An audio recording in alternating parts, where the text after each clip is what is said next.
Hello, hello, hello. My name is Joe. And I'm Jordan. And this is Double Trouble Features. How about them Chiefs? All right, so we're recording this before the Super Bowl. So do you like how I... Yeah, I know. We did not plan on didn't. wearing Chiefs stuff. I had to go to the office. I plan on wearing this. But. Well, I had to go to the office today, and I knew everyone was going to be wearing their Chiefs stuff. Yeah. And then somebody looked around, and they're like, why is everyone wearing their Chiefs stuff? And I was like, am I mask? I mean, maybe. I was like, because I know why. But hopefully by the time you guys see this pod, Chiefs have three-peated, won the whole thing, and hell yeah, if you're an Eagles fan, sorry. And if you hate the Chiefs, fuck you. And stop harassing our bars. That's weird behavior. It's funny though. It's funny though. Very funny. I will say, I was like, when they called Missy B's, first of all, stupid. And he's like, we're gonna beat your ass. And the guy goes, sounds kinky. For those who don't know, Missy B's is a gay bar here in Kansas City, and I know exactly which old man who was talking on the phone. That's what's crazy. The dude was like, bro, what is happening, KC? I was like, no, you called the right bar. Yeah, I was like, you honestly oh my god. No, I actually love that tactic of just calling random bars and just saying, hey, Chiefs suck, go Eagles. My favorite thing, although, is because he always said "Go Birds." Yeah, and everyone's like, "What are you talking about?" yeah, they're always like birds. No, like that's the thing. If somebody came up to me and said "Go Birds," I would not know what they were talking about either. No, so randomly, one school in Philadelphia just randomly called out a school around here and just said, "Hey, go Eagles." Your school district can't compete or something like that, bro. It's just like, which school district was it though? Because that could be true. I'll tell you later. But no, it's I love the crosstown, like, simple things. I did not like the Cincinnati when the mayor signed a declaration that Joe Burrow is like the daddy, which that was weird. But like I like the Mayor Quentin Lucas is always like, hey, we'll do a like Gates or like some kind of barbecue versus like whatever your city is known for. So like a Philly cheesesteak or whatever. Like I was mayor, I would easily do that. Like, I would love to see them do a burn-in sandwich versus a Philly cheesesteak. Yes. And just that, honestly.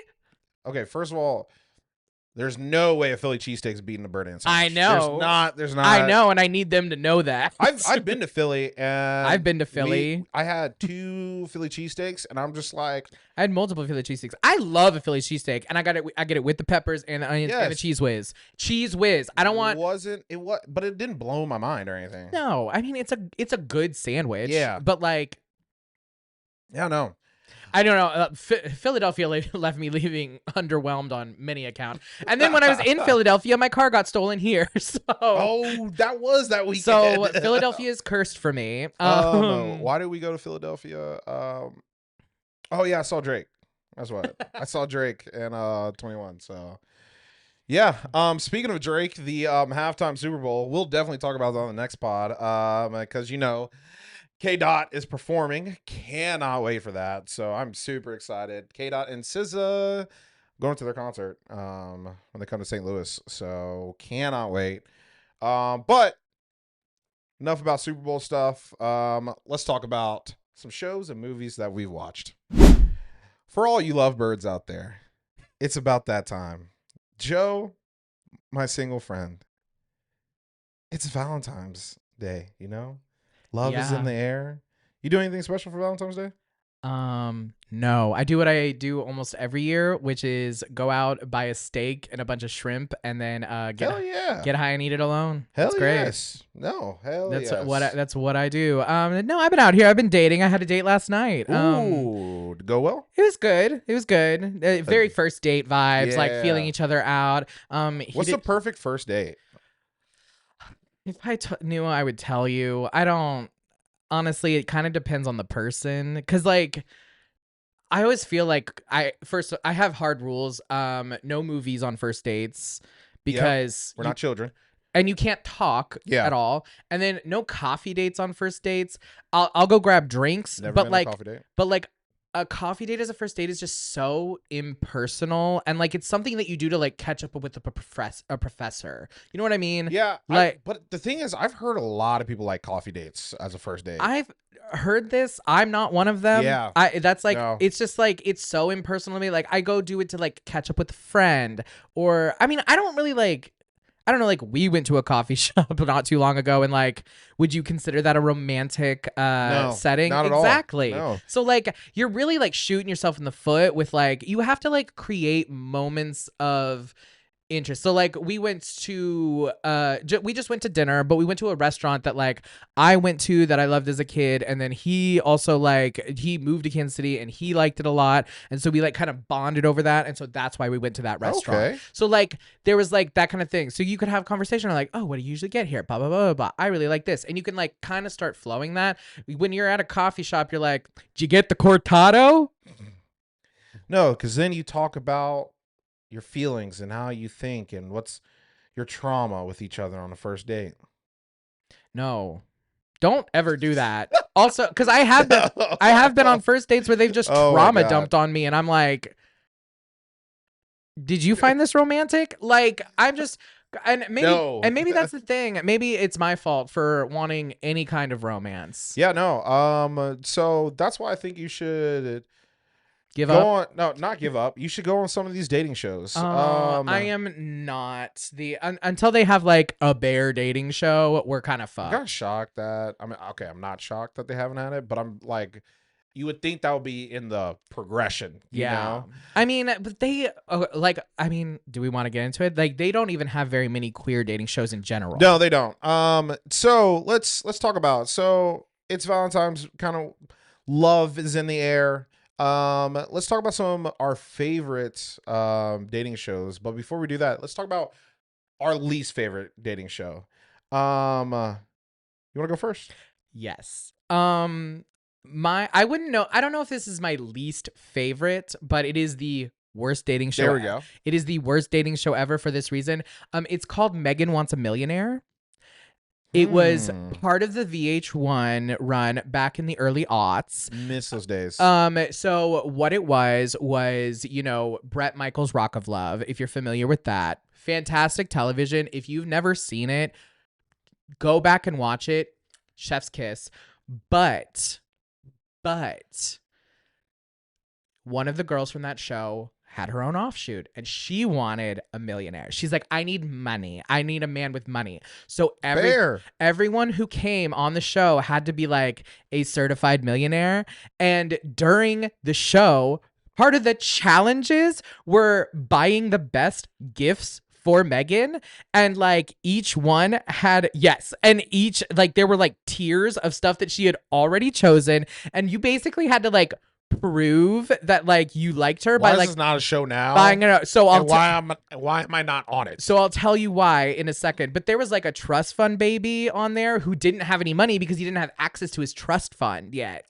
He was like 25 and still like it didn't like hit until he turned like 27 or something, and so he didn't have access to his trust fund, so he was losing these challenges because he couldn't like buy anything. Wow. Because he was like he was like, you could buy these $5,000 bouquet of flowers, or you could buy the $17,000 tennis bracelet for her. And like, obviously she was happy when the guys were there. But the reason that it's not on, it got canceled mid-season because they found out one of the contestants to get on the show killed his girlfriend. No, killed his girlfriend, cut her up into pieces, threw her body pieces into a dumpster, and the only way they were able to identify her was by the serial number on her breast implant. This is a true story. You're lying. No, this is a true story. Oh my God. So like that's why it's the worst, because one, shallow, awful, the men were horrible, and you can tell the men were horrible, so they like cut that shit. I remember watching it and being like, bro, like, and you see my face right and now, like, I was in middle school when this happened, and I followed because it just disappeared one time, and I followed the VH1 dating shows very thoroughly. Like that's wild. Yeah. I'm like in shock right now. I was like, at first I thought he was like, what, does he collect the insurance money? Like, is that why he killed her? He's just like, no, bitch, you're gonna die. No, he went to jail and hopefully. yeah, and so they had to cancel the season. Yeah. But yeah, so word of advice, if you're gonna go onto a dating show, don't kill your current girlfriend. It doesn't work, and honestly, you all need to break up with your current girlfriends because a lot of you aren't even doing that. No. Speaking of current girlfriends, my worst dating show is MILF Manor. By far. When I tell you I try to get through this show, and it's just the most cringiest, disgusting thing. So I'd like it. No, bro, like, it's awkward, man. Like, I'm just telling, like, they're doing challenges, like, with their, like, moms. Okay, so and, like, they're just like, oh, which one are you, like, oh, she's hot or stuff. Like, they're talking to each other. They're doing, like, licking, like, body parts. Because like, that's the thing. Guys come on with their moms and then date each other's moms, right? Yes. That's fucking weird, Yeah. man. There's just not one bit. I don't even care if my mom was divorced, widowed, hasn't been in the game, for a minute. And we're like, yeah, let's get her on the show. There's no way I'm next to her watching these other 20, 30-year-old guys. They're actually all 20s. 20-year-old boys trying to fuck my mom. And what's crazy, if you ever did the reverse, people would be in uproar, like a DILF manor. Like if a bunch of fathers brought their daughters and then like swapped daughters, like there would be a third wave feminist riot. 100%. And then but season 2, which I don't know how they got a season 2. Didn't they do something weird? What was it? They brought in the husbands, the dads. Like the exes? Yes, like the dads. Well, what part did they have to play in this? No, they just watched? They're trying to fuck the other moms. So then you have the sons competing for other moms, bro. Yeah, exactly. Wait, so basically there's a boy. Yes. And he brings his mom and his dad. Yes. And they're divorced. Yes. So you have to have divorced parents to be on the show. Got it. Okay. And then you go onto the show and then your dad is going to try to fuck everyone and you're also trying to fuck everyone. So you're competing with your father. Yes. And you all say gay people are the end the end of like the institution of marriage? Like what are we like worse? That again doesn't make sense. And I'm not gonna lie, I was like, damn, do I want to suffer again and watch through this? But it kind of makes me want to watch it. Exactly. Like, because you're just like, this can't happen. Like, this doesn't make sense. Well, and it would never happen without that, unless you're like into that weird shit, like a Tyler Perry movie where it's like the mom is banging everyone, and then I don't even think that's a Tyler. Like Tyler Perry couldn't come up with that. Like, fair enough. Yes.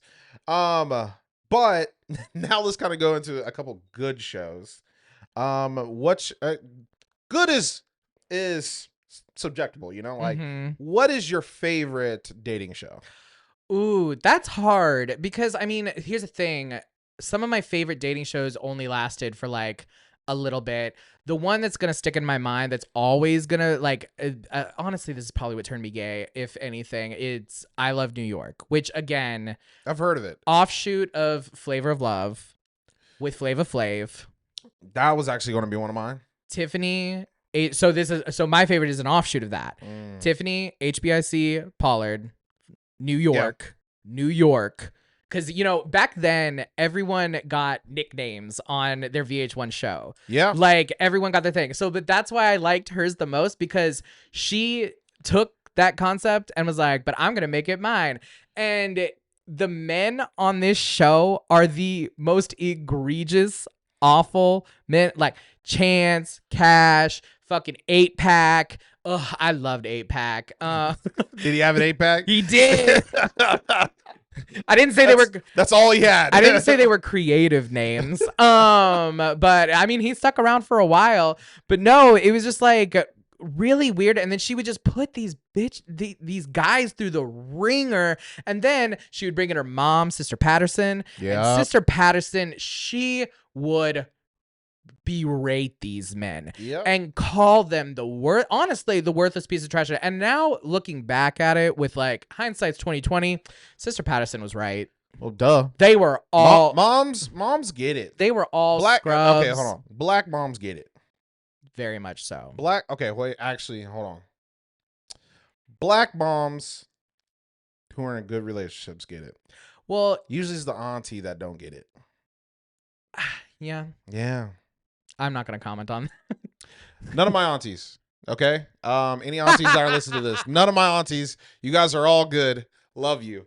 But no, everyone's got that aunt that like had a torrid love life. Yes. I have an aunt who's had a torrid love life. I think that is pervasive of all races. Like, but no, that one. And then one of my favorite shows ever that was like crazy. Like, it was only once. The only season I watched was Are You the One? But an all bisexual season. And so you had like 8 boys and 8 girls, but the premise of Are You the One is you go into this show and you've taken all these personality tests, you talk with psychologists, and they've decided who your perfect match is. And it's everyone's job to find out who your perfect match is. With guys and girls, it's a little simpler because you cut half the thing. Yeah, I was about to say, I was just like, that's a lot of storylines and a lot of, I feel like that would be messy. It was really messy. It was drama, it was fighting, and everyone was fucking. Like, they literally had the boom boom room, which was just a room where you would go to have sex. There was this one trans man, Kai, menace. He was fucking everyone. And there was like these 2 like dude mask bros who were like really into each other, and what you do is you go into this like little like situation room and you get told if you are a perfect match or not. If you are, it's great, we celebrate all this stuff. Oh, I've seen that actually. Yeah, I have seen this. And so they went in and like they got told that they are not a perfect match. One dude's kind of like, okay, well, then it is what it is. The other dude loses it. He's crying. He's weeping. He's begging him to stay with him anyway. It's not that deep. He's losing it because he was like, this is my person. It was also interesting because there was 2 very feminine people on the show, 2 feminine men on the show, and one of them was like, I know that we're marked as a perfect match, and the other one was like, no, why would you say that? And like got like kind of rude about it, and they were a perfect match. So like that's the thing, is like they couldn't get a match for such a long time because they had no idea, and there were too many people, and there was too many feelings, and everyone's fucking, everyone's fighting. And then so when that happens and they like obviously go their separate ways because they're not a perfect match, homeboy's over here trying to get it with other people, and he's watching pissed. Yeah, I mean, I would too. That's the only thing about like having like a show of just like bi people. I feel like, at least as a viewer, too many storylines. Like you're focusing on way too many people because everybody's fucking each other. Doesn't matter at all. And so like I feel like that would be a little too much. But still sounds fun. Still sounds very drama. I mean, and I still have a special place in my heart for all the old school people who started it. MTV, the Next Bus, which kids don't know what we had to like, what we saw. X on the Beach. Did you ever watch that? No. It was fantastic because basically you and your partner were told that you were like an all expenses paid vacation, and you show up and your ex is there with their partner, and then they split you all up and make you go live with your partner for the week, and you agree to it because you paid the all expenses paid vacation. I feel like though, like it has to be probably like, oh, do you hate your ex? Like to get in there, like, yeah. And they're like, okay, cool. Then we're going to do that. Yeah. But like, I feel like now, like as an adult, like, I mean, my wife would not be okay with that. But I'd be like, It's like, what? Am I going to I get mean, on a flight? obviously this And go back home? No. obviously this only works with like 20-year-olds with no frontal lobe. Yes. But Yes. but then like what that was crazy with the mechanics of it all, because you would start out in separate beds, and then further into the week they would take one of the beds away, and then they would give you like these bracelets that were like, these are your all access VIP bracelets. Meanwhile, they don't know that their significant others are watching from another room, and they put a little lamp in their room, and the bracelets are for any time that the two exes touch each other, the lamp starts flashing in the significant other's room. And so there was one time where it was like 3:00 in the morning, and they're like, you could see these two people just losing all hope for the relationship because you just kept seeing that light going on and off. We all know what that means, because they kept touching at 3 a.m. I mean, like playing Twister? Yeah. Yeah, there we go. Okay. Exactly. So no, just so much mess. Honorable mention. But what about you? What are some of your favorites? Kind of give it a quick rundown. Favorite, I mean, of course, it's Love Island. I love Love Island so much. I think UK has kind of gone very bland route, but like old school Love Island was literally like the best nonstop show I can watch. What's funny is it feels like UK has become what USA was, and USA this season has become what UK people was. want Ratchet. It's just that simple. That's the point.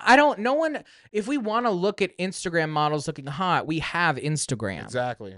And I would say I love like Too Hot to Handle. It's great. It's such a good show.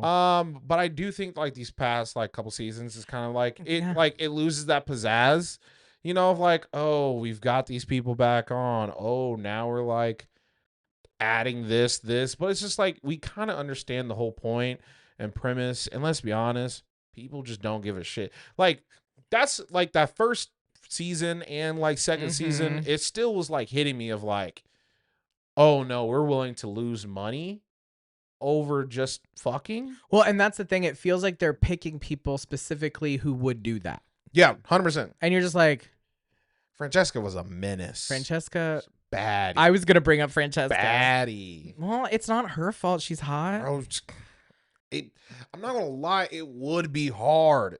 Like, yes, it no would be. pun intended. Yes, it like, would be. It would be hard, but you know, I'm about that money. So, and last but not least, I do love Love is Blind. I think the premise of the show, and I think it's gotten better over the seasons from the first season. I think the premise is great, and I just love how it just doesn't work out. No, it just doesn't. Guys, Love is not blind. I think we just at all. Like, I hope Netflix never figures this out, but Love is not blind. No, there's a couple jewels in the rough, but like it's no. And speaking of Love is Blind comes out this Friday. When this episode drops. Really? I didn't know that. I thought they comes out on Valentine's Day. I thought they just had a new season. I think that's UK. Oh. Yeah, so Valentine's Day is when the new season starts of Love is Blind. I needed this. Yeah, no. So, tell us in the comments, what's your favorite like dating show? What's the worst? And like, I'm so in line with Joe. Like, go back to those MTV VH1 days. Like, what's terrible? I'm not gonna lie. I went back and watched I Love New York recently. Stands up. It really, because the things that they have these poor men doing is just. It's so trash reality TV, and those days they don't make it. Like, I still think about the next bus when you would literally be in a bus with 5 people, get off, and the person just the second they say next, you got to go back on the bus, and these people sometimes wouldn't even make it off the bus before they'd be like, next. Yeah. And like from across the fucking park. And I'm like, damn, that's so mean. And that's the thing. They used to be mean. Yeah, but I think I speak for every black person. We all love Flavor Flav. Yeah, boy. Joe. So yeah, you're single. And we talk.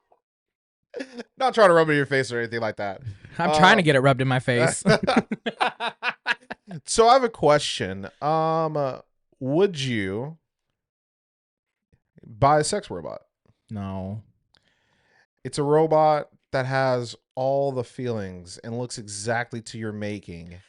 And like it talks and all it wants, like its main objective is to fulfill any of your desires. Again, remember last week when we talked about monsters and furry conventions and that kind of thing?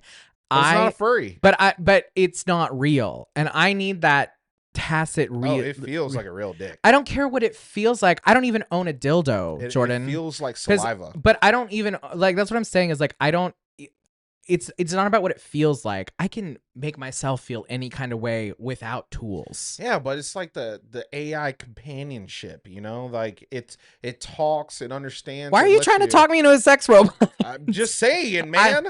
It's just I'm not trying to get commission, man, bro. It's just not my cup of just buy it. Okay, just buy it. Elon Musk over here. No, I just like that's the thing is like I need that reality. So, the reason why I'm bringing this up is because I'm talking about the movie Companion.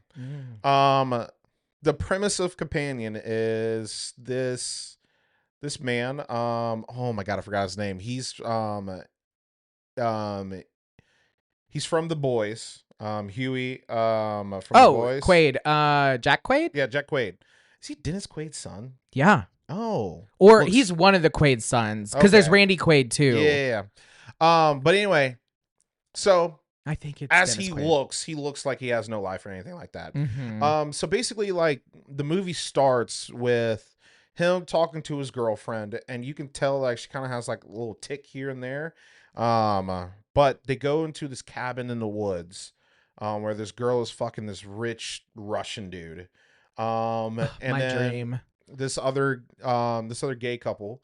And everybody's like, oh, let's have some fun. We're having a good time in the woods. And they keep hinting and hinting and hinting. And the big twist, which is not really a twist because it's kind of obvious, is that she's not actually his girlfriend. She's just a sex robot.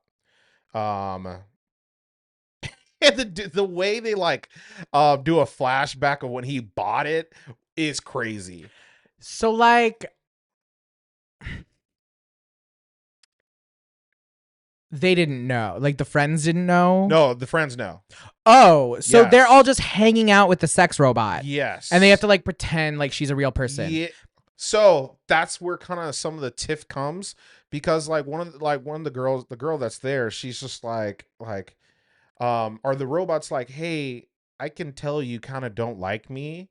And she's like, it's not you personally that I don't like. I just don't like the idea of you.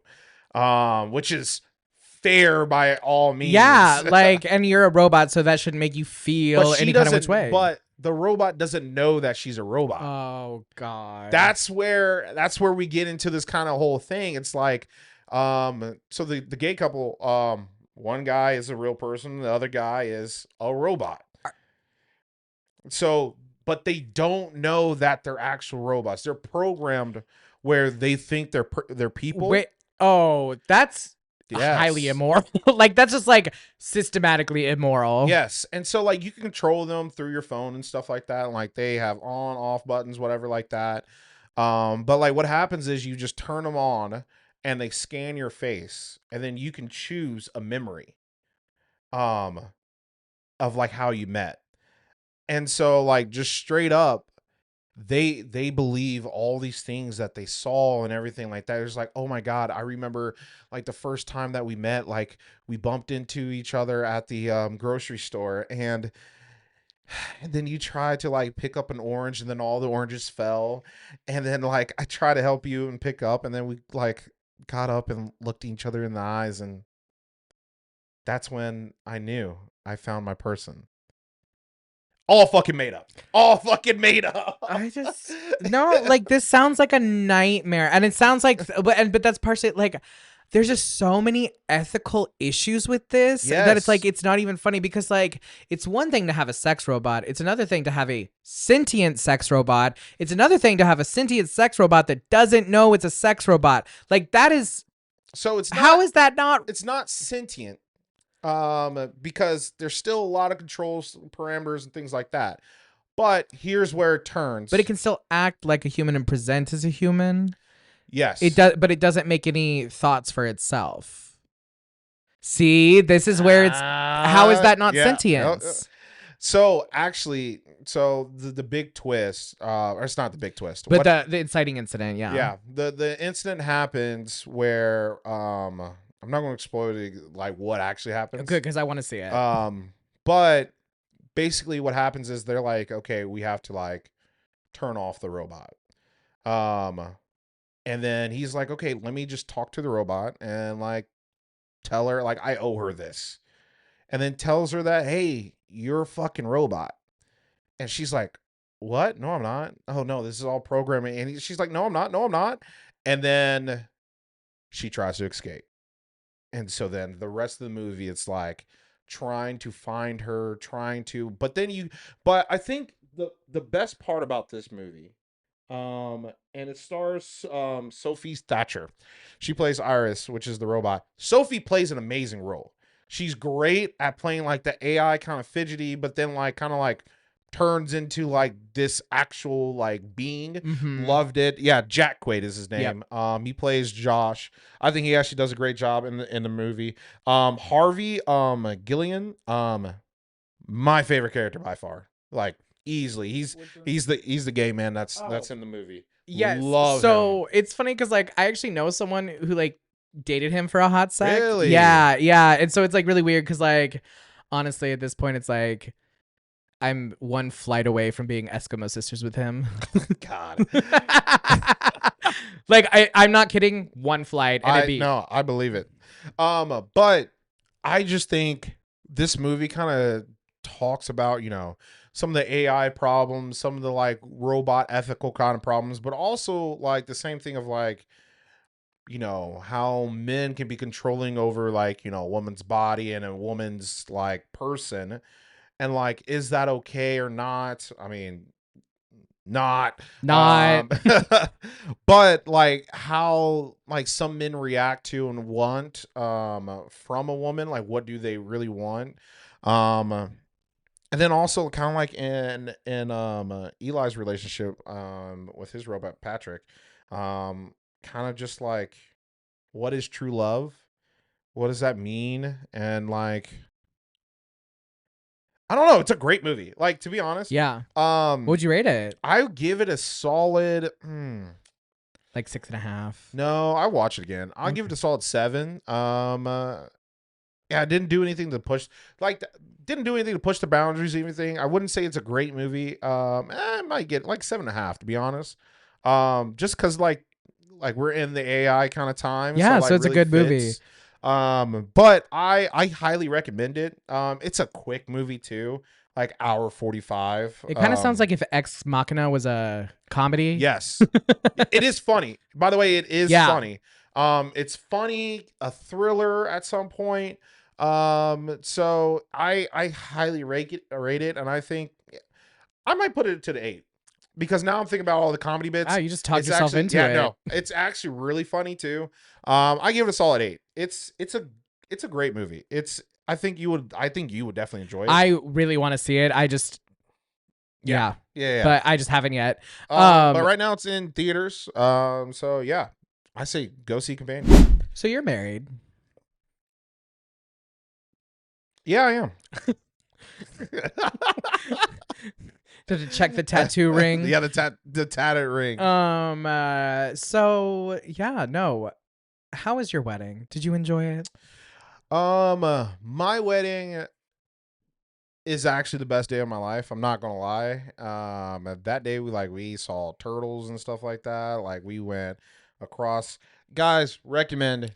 Hold on. I'm not talking about your elopement wedding. Oh, okay. I'm talking about the one that family came to. Okay. That also was a great night. That we got wasted, man. But crazy families, wasted, aunts slapping nephews, funny stuff happening. No, yeah, an aunt did slap a nephew at my wedding, or my reception. So people, you know, what's the craziest wedding story you got? Oh, well, so I was at this one wedding, and we moved to a bar afterwards, and it was like a friend's parents' wedding, and he was in town, and honestly we were just there to see our friend, and like it was what it was. But this one guy, crazy families, crazy drunk families all together. It's just a shitstorm waiting to happen. And when you add other people into that mix, it gets even crazier, which actually goes directly with this movie that I'm about to talk about. So we were there with a bunch of the family from Nebraska, and then these guys kept trying to hit on these girls in the wedding. Yeah. And they were just like, wouldn't leave him alone. And finally they was like, hey, buddy, like, fuck off. And then he decides in front of her entire family to call her a stupid C word. God dang. They did not not in front, like they did not take that well. No. Started a full bar brawl. Everyone's throwing punches. I'm like picking up the bridesmaids because they're all like trying to scratch at someone. I'm like picking them up and throwing them outside because I'm like, you need to leave. You need to leave. And they're like trying to shut shit out. People are still fighting. Somebody got sent to the hospital.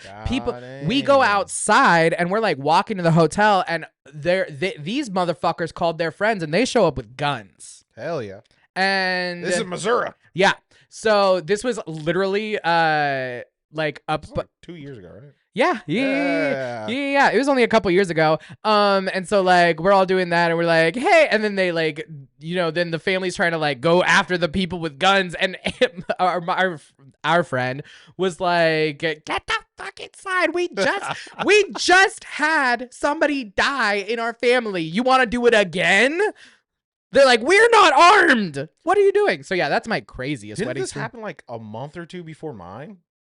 No. I feel like it was yeah, because they came into town and then saw us the next day, like after all this happened. No, it was in summer. It was summer that this happened. This happened in like, because I know this because I was wearing shorts. Okay. Like I know the picture, but like that's crazy. Yeah, so just like a full bar brawl where the ambulance got called, an old man got taken away in a stretcher. It was honestly weird. We were like, because we had Mexican people with us, and we were like trying to like get them out before the cops came too, because they were like, I don't want to fuck with that. I'm not fucking with cops. So at least you were cordially invited to it, right? Yes, I was cordially invited. So yeah, that's the movie I'm going to be talking about today, is the movie Cordially Invited, starring Reese Witherspoon and Will Ferrell. Crazy thing is, you said you're not a Will Ferrell guy. I'm going to be specific here. I said I don't like Will Ferrell movies. I like Will Ferrell in movies. And I said that multiple times. I mean, but he's the main character in this movie. He's not, though. He's one of the main characters, but it's really him and Reese bouncing off each other and riffing off each other, and it's fun. Also, I would say that Will Ferrell has grown up a little. He got gray hair. And I just mean like in his style of comedy, he's not going for the lowest common denominator comedy anymore. Yeah. It's it's not butt and boob jokes anymore. It's a little more nuanced than that. I miss those days. And that's what I really liked about this. So what this movie is about, Will Ferrell has a daughter. She is, I can't remember her name off the top of it, and like Jenny? Yeah. Or Neve? No, it's Jenny. Okay. But yeah, Geraldine. I'm not gonna butcher her last name, but I'm pretty sure she played Karen in the Mean Girls musical. Ooh, don't think that's the same thing. Are you sure? Person. I do not at all think. We'll double check later. We'll double check later, but it might not be. Oh no! She was in Cock Blockers. That's what I'm thinking of. Okay. She was in the movie Cock Blockers with not John Travolta. John Cena. John Cena. Yes. So she was in that. She was in that movie. Sorry. But no. So he's having a daughter. She's getting married. His wife passed away when she was very little. So this is her baby girl. It's his world. He hates the groom. He's like some fuckhead. They're Is it Jimmy? no. Okay. Jimmy Tetro is marrying Reese Witherspoon's sister, who's also getting married. Okay. And so he's just like this very overwhelming dad. Like they are so interdependent on each other, and they have like such an odd dynamic that makes it so fucking funny. And then you also have Reese Witherspoon. She is a big time LA Hollywood exec, and all of her family is from the South. And so they're all married, and she feels like she doesn't really relate to them, and they're like the country people, but she's still really close with her sister who's getting married. Wait, hold on, real quick. Is Reese Witherspoon the one in Sweet Home Yes. Alabama? Okay. Yes. How did I was like, yeah, she's like blondes. she's like so kind many white blondes. She's like kind of a country girl. But so her sister's getting married. She's still really close with her sister, and she's like, "I will plan your entire wedding. We'll get this figured out. It'll be great." So Will Ferrell, he's like, "I know." He's talking to his daughter. He's like, "I got it planned. I got it all figured out." Calls the place where like he got married, and he's like, "I'm gonna do it up right. We're gonna get it all good." Calls, and she's like, "Oh my gosh, that's so amazing that your daughter wants to get married here. You know, you guys are like family, and I just like, we're gonna write it down. We're gonna book you the whole weekend, but just so you know, there's only like you can only have one wedding per weekend due to the size of the island." And he's like, "Great, book it." She goes, "Okay, I'm just going to write it down as soon as I find my pen." Hangs up. She looks around for a pen, has a heart attack, and dies. So it never gets written down. And so that's crazy. Yes. And so they show up, and now the person taking over the hotel is, I can't remember his name, but he was 30 Rock. He was on 30 Rock, and he was that like goofy intern kind of guy. Jack McBrayer? Yeah. Is he Leslie? Is that his name?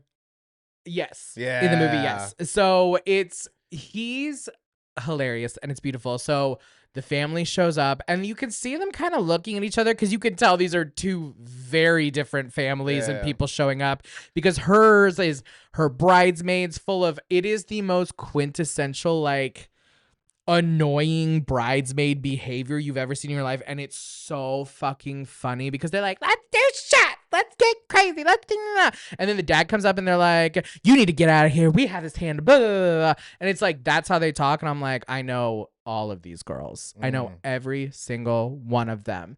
And so honestly, and so then they show up, and you can see them like walking up to the front door at the same time, and then they're like both kind of like hurrying up, and they're like, "What's going on?" So they get in, and they find out that the wedding, they have accidentally double booked the weddings. And everyone's like, "Well, we're already here, what are we gonna do?" And so then they're just like, Will Ferrell and Reese Witherspoon just start negotiating on the spot. They look at the guy, like, "You need to write this down. Okay, so you're gonna take it this time. I'm gonna take it this time." They're like, "Where are you gonna have your ceremony? You're gonna have it at the deck. Okay, well, I need sunset. You need sunset. Okay, you get the first half of sunset. I get the second half of sunset." And like all this stupid shit. And then the guy's like, "I don't think we can split sunsets." And it just like, and just going into it, and like, I don't know. It was just a very warm movie with so many fucking stupid bits in it that it was like ridiculous. So how was Reese Witherspoon's and Will Ferrell's chemistry? It was actually really good, and I was surprised. I was a little surprised about where that chemistry went, but you know, to each their own.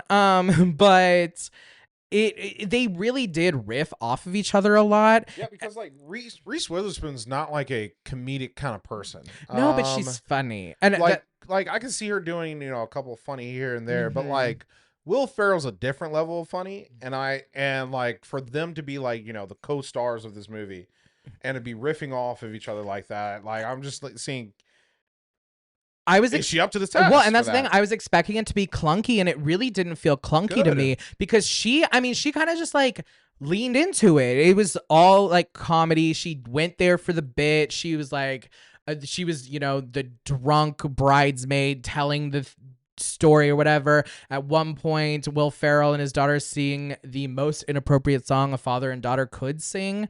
But then you find out. No, but then you find out why, and it was like really heartwarming at the end. But then it's just a whole hodgepodge of wedding drama and family drama and forced proximity drama, and Yeah. it's just, but it's all done with the lightest sense of humor possible. What'd you rate it? I would rate it. I would give it a good 7. I would give it a 7. Cool. It was a good movie. I would watch it again. And like, I don't know, the chemistry was good. Also, fantastic cameos. Peyton Manning shows up. Yeah. Nick Jonas shows up as basically like a mega church pastor. Like, and he's got the cross necklace and everything. And then like it just random bits like that just like make comedy's funny, and I can't explain it in a way that's gonna make you laugh. Like unless I'm like telling the jokes, which I want to see, like, this is definitely on the list on Prime, right? Yeah, yes, on Amazon Prime. I'm not gonna lie, I kind of busted my ass laughing a couple times. I was like, this is fantastic, and like I haven't, and it could be because I feel like I haven't seen a really good comedy in a while. Like, name a good comedy from the last year.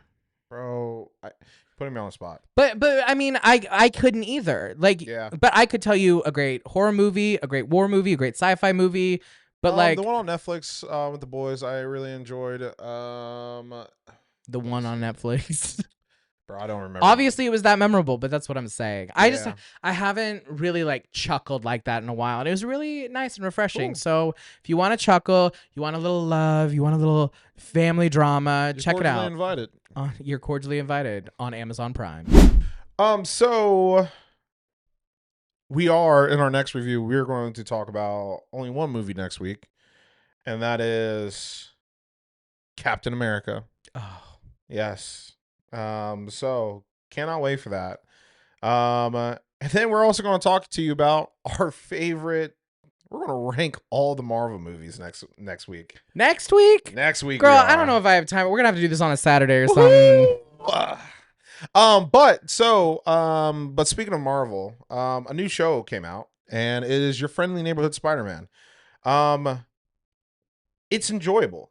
It's definitely a very enjoyable movie. Our TV show. It's enjoyable. Just the way you said that it's enjoyable. I've never heard you say that like that before. I'm sorry.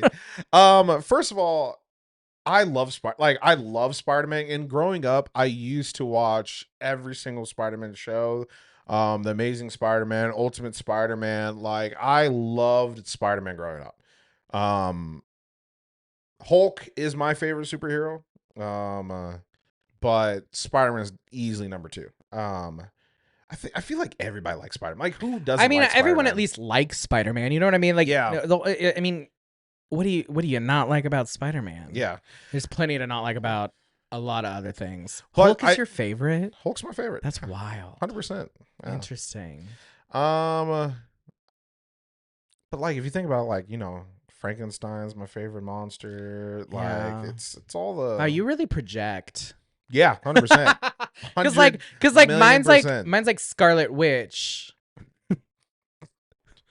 Are you crazy? Like, kind of. Yeah. But doctors think so. But anyway, so I have a high standard when it comes to animated like Spider-Man shows. And so far, I've watched the first 6 episodes. It's good. I think the number one thing that makes, and don't get me wrong, I think the last Spider-Man movie with Tom Holland is good, and I think Tom Holland is a good Spider-Man. I don't get the embodiment of Spider-Man from him or Andrew Garfield. I like Toby because he feels nerdy. Yeah. That's the thing. Andrew Garfield and Tom Holland are too hot. Like, especially Andrew Garfield just does not feel like a Spider-Man at all. But like this, I think the number one, there's 2 traits that make Spider-Man of Peter Parker. He's funny and can say witty lines, and he's a nerd. And I just never really got those two from Tom Holland or Andrew Garfield. Well, and I think the hard part about Tom Holland, because he literally went to like a technical high school and all that. Yes. But like I think that kind of detracted from it, because then he was just surrounded by other nerds that made it didn't feel like a part of his character. Correct. And like even what they were doing, it was like fake sci-fi nerd shit. Exactly. It wasn't like actual, like, because the original Peter Parker, he was like in a normal high school in New York, just like getting bullied, getting beat the fuck up. Yes. And then like what happens is it's like, oh, I get an internship and I can work at Oscorp and stuff like that. And so that's what happens in the show.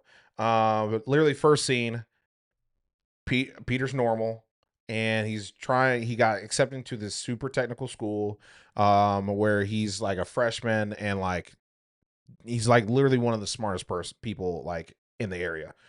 And what happens is Doctor Strange randomly comes in with a monster and like destroys half the high school, and like fuck them nerds. All of a sudden a spider from his little portal falls down and bites Peter Parker. I don't know how I feel about that. You know what? I'm not gonna lie, kind of refreshing. It's new.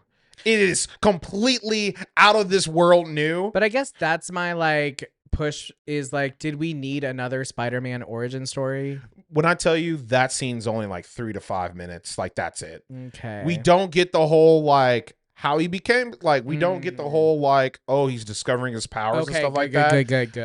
They literally do like a flash montage of during like of the like opening, him learning how to do it. of the opening. Thank God. You know what? That's yes. good. So it's like you said, nobody cares about. But I thought that was an original way for him to get bit. I've never seen that, never heard of that. So cool. The Avengers do exist. This timeline basically happens right after Civil War, or like during Civil War. Wait, so is this like in the Marvel Cinematic Universe? No, it's a different. Okay. It's a different universe interpretation. Yeah. No, it's a different universe. Okay. Because universe. Yeah. 70s, Multiverse. Yeah. But basically everything did happen up until Civil War, but he's Peter Parker, not Tom Holland. Peter Parker. Just a new one. Yes. Because we needed another one. Yeah. So like it goes into like he's a freshman in high school. So like he's actually trying to like balance, and I think that's what made Peter Parker so relatable to people, is he's a high school student trying to balance the life of being a kid while also balancing the life of being a superhero. And then like when Peter Parker gets older, he's broke. He's broke as shit. He has a shitty one bedroom apartment. He has a shit job. And Mary Jane still loves him anyway. Exactly. And Gwen Stacy doesn't know. Gwen Stacy didn't like him until he was on his come up. Fuck Gwen Stacy. So that's why like people relate to Peter Parker, because he's not the tech billionaire. He doesn't have like the super soldier syndrome, or like syndrome, but serum. He's not like Thor, a god. Like he's just a normal person that just randomly got a couple little powers here and there. Well, and that's the thing. It was like almost like an everyman's superhero, because like, you can only relate to Bruce Wayne so much. Playboy billionaire. There's like nothing I can relate to. And it explains it away really easily, because it's like, how did you do those things? And then like Superman, like his powers make it easier, but like he's an alien. But like Spider-Man, he just. Yeah. Now, my question is, does he create the web fluid? He creates or it. does he? Yeah. He creates it. I don't know why. I always kind of liked it more. Like, I know it was like kind of made up for the Tobey Maguire movie or whatever. It just came out. Yeah. I love how they explained that. He's like, hey, I have a hole right here. You want to? And they were like, that's actually kind of nice, because then I don't have to like run out. Yes. I was like, I always liked that aspect of it. No, so he has to create the fluid, and that's what gets the attention of Norman Osborn. Norman Osborn is played by Coleman Domingo. I fucking love him. He is a fantastic actor, great voice actor. Yeah. And the thing that he brings to Norman Osborn is he makes him charismatic. Instead of just a crazy, demented, like kind of guy that turns into Green Goblin. I mean, Coleman Domingo is just a very attractive, very charming, attractive man. 100%. So he plays Norman. So Norman Osborn discovers like Are in the first episode, literally Spider-Man saves Harry. Harry's black, Norman Osborn's black, Dr. Connors, who's the lizard, black, and a woman. Let's see. Trying to think of all the changes, you know. Good thing they did this all before the DEI thing. His best friend, God, I forgot her name. But she's like Asian, I think. It's not Harry, but they become friends. Mary Jane's not in it. Neither is Grace, or not Gracie. Gwen Stacy. Gwen Stacy. It is Pearl, who was his babysitter. And he's trying to be like he has a crush on her. Hold on. Does she also go to school? Yes. So she's like a junior or senior. That's kind of crazy, though, that you were having a child only 2 to 3 years older than yours watching them. Yeah, so he had a babysitter up until he was like 11 and a half. Okay, but she would only have been like 13 at that point. So it had to have been a very Aunt May and Uncle Ben just trying to get away, bro. I'm just saying, like, this timeline like doesn't really match up with responsible parenting. Oh, facts. So Uncle Ben's dead instantly. Like, we don't go through that whole month. He's just dead at the very beginning. And you have this football player, I forgot his real name for a second, but he is what is going to become Tombstone. And so I actually kind of like the way they're kind of developing like Tombstone as a character. Like he's like the senior football player, you know, but he's actually smart and is actually a good guy. But like seeing him go down this deep road because of the actions of his brother, where he becomes part of a gang and stuff like that. That's very cool. Big bad though of this season, don't know if it's for multiple seasons though, is Doc Ock.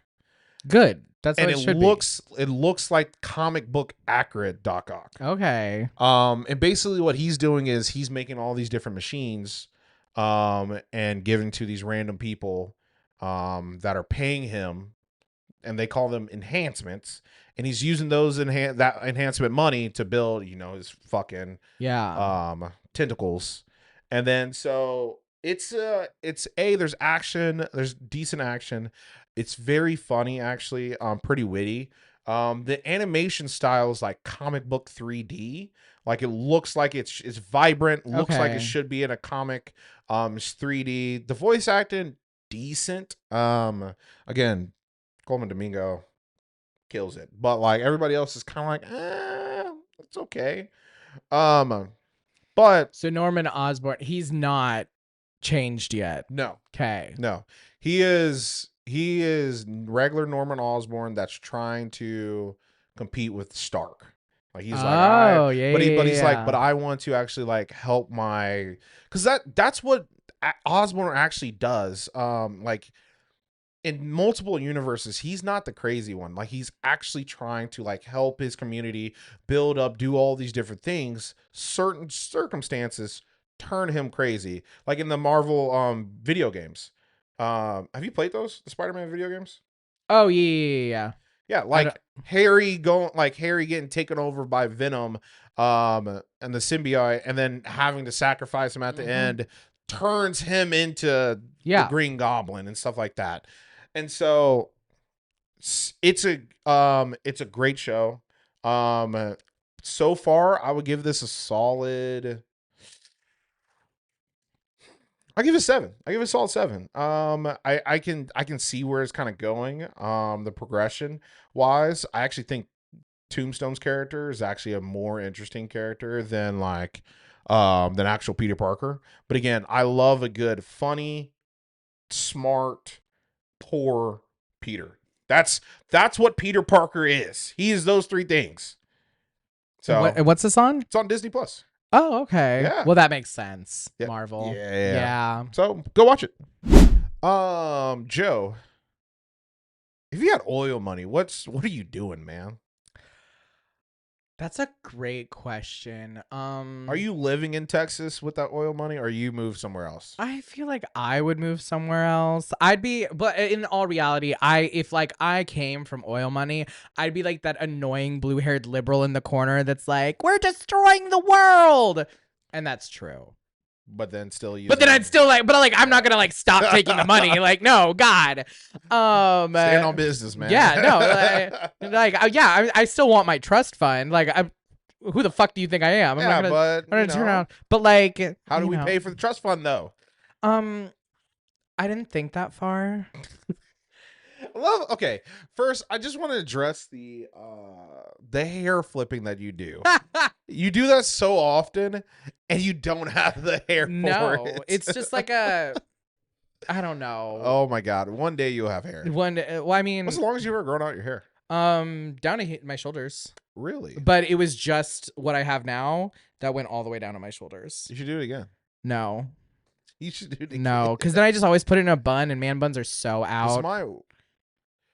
Holy shit! You're right. I haven't seen a man bun in a minute. Thank God.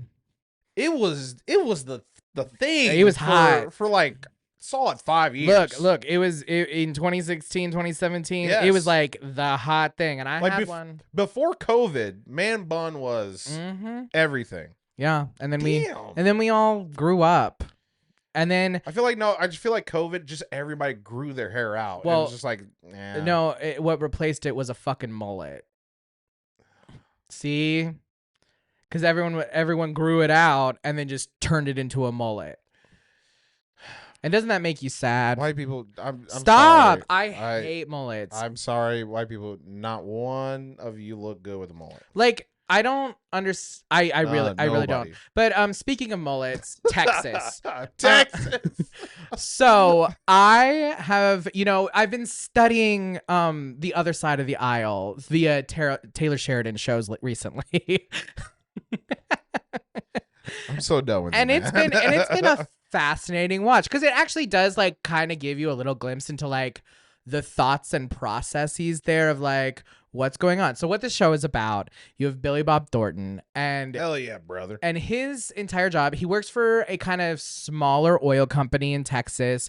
With his best friend John Hamm, who owns the oil company, and he is in charge of making sure that everything on the lease is going to plan, that everything's going well. He's basically like the director of operations for this organization. But with oil, shit gets kind of weird. And then in Texas, the cartels are also an issue, especially in West Texas, Midland, Texas, where there ain't nothing out there. There ain't nothing out there but oil. Yeah. But oil and their families and football. And that's all that's out there. And it's kind of wild. The football aspect of it all was just like, came up a lot. So in this show, he is, dealing with cartels. He's trying to make sure stuff's going on. And he has 2 kids and an ex-wife. And basically what the like whole inciting incident is, he lives with 2 other people who also work for the oil company. And they all have like a house together out there. And so his daughter wants to like come visit him for her spring break because she hasn't seen him in a while. And he's like, fine, come out here. His ex-wife is married to some like really rich man. And his wife is Ali Larter. And like, if I could give anyone their dues, it would be Ali Larter, because she was such an integral part of my childhood growing up with Final Destination. She was which a new one's coming out. Yes. And she was in all of these, like she was in Legally Blonde. She was in Legally Blonde. Yes, and she was in there was another like horror one that I'm blanking on all of a sudden. I just had it in my head. But I like kind of grew up with her. She's also in Obsession with Beyonce. She was the crazy white bitch. Bro, I forgot about that movie. People need to completely forgot about that movie. People need to put that movie was amazing. No, I know. Like that movie was amazing. But she plays like a crazy white bitch so well. She was also in Heroes. Like she's been in I love Heroes. She's been in so many Heroes things. Is an underrated show. Well, the first couple seasons are. Yeah. But so she's been in so much, and I just love her, and she just plays this Texas wife who she is in it for money, and she's just like, you're gonna have to fuck men to get what you want. She's like, and I work on my body, and she instills that in her daughter, which is crazy, and like their interactions together. But basically what happens is an oil rig explodes. Lots of drama. His son, who was like one semester away from graduating at Texas Tech, quit Texas Tech and then started working the patch, which is like oil workers in Midland, Texas. And so he's like, he's just like, I don't want my son working out there. I don't want, like, he's like, I don't want this for my son. And she's like, I don't either. And it's them like trying to figure that out. And then they also kind of start like canoodling together again because, you know, and there's just a lot of antics because he also lives with two other like grown men, and he's like, I really need you to tell your daughter to start putting clothes on because she's 17 and literally just walking around the house in a bra and panties because it's a Taylor Sheridan show and he had to make a 17-year-old walk around in bra and panties. It's kind of annoying. Like, there are so many sex scenes of her, and like, you could have just made her 18 and not made it weird. Wait. There's a lot of 17-year-old sex scenes. Yes. Part of me is like, you could, but then it was like the whole show Euphoria. But they're also like obviously in their mid-20s too. Duh. Like, so yeah. it's like it's kind of like that's how it works. It's kind of like whatever. But her whole thing is like she's gonna marry a quarterback and be an NFL wife. And then she's gonna help. I would if I could. And then she's gonna help him launder money through charities. That's what she told this guy.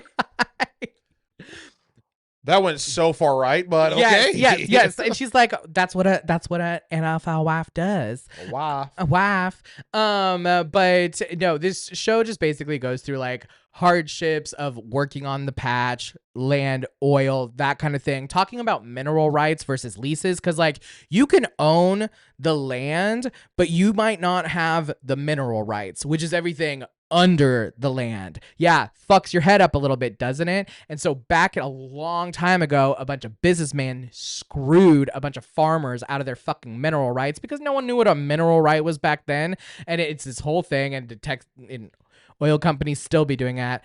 And so then I feel like they do that with Native Americans as well. Mm-hmm. Some bullshit, you know? Yeah. And so then they have it's just really interesting seeing these different characters. There's this like really aggressive, crazy lawyer who's like, she's come to town to like take things over and get shit right and like negotiate everything. And then, like I said, he has to deal with the cartels a lot, but then also like just dealing with his crazy fucking ex-wife who now wants to get back together with him, and them like trying to rebuild their family together. At the end of the day, the show's about like their family and like dealing with that, and it just happens to be in Midland, Texas on a big oil fucking operation.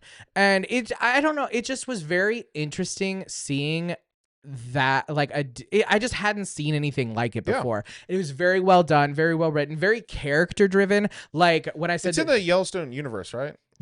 Yeah, I mean, I don't think there's I don't know if it's in the Yellowstone universe because it's like Texas. I just don't know. I didn't like see the 4-6's ranch on in any of the stuff, but maybe I just might not have looked. But Paramount, right? Yes, Paramount Plus.